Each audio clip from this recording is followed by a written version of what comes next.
রব্বুল আলামিন বলেন وَإِن يَمْسَسْكَ اللَّهُ بِضُرٍّ فَلَا كَاشِفَ لَهُ إِلَّا هُوَ وَإِن يُرِدْكَ بِخَيْرٍ فَلَا رَادَّ لِفَضْلِهِ يُصِيبُ بِهِ مَن يَشَاءُ مِنْ عِبَادِهِ وَهُوَ الْغَفُورُ الرَّحِيمُ আল্লাহু আকবার।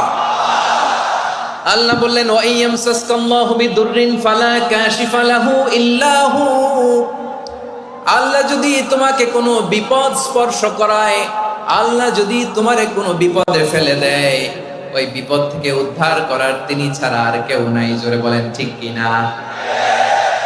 তিনি যদি কোনো বিপদে ফেলেন, তিনি ছাড়া বিপদ থেকে উদ্ধার করার কেউ নাই। আর তিনি যদি তোমার প্রতি কোনো অনুগ্রহ করতে চান, ওই অনুগ্রহ ঠেকিয়ে দেওয়ার ক্ষমতাও কারো নাই।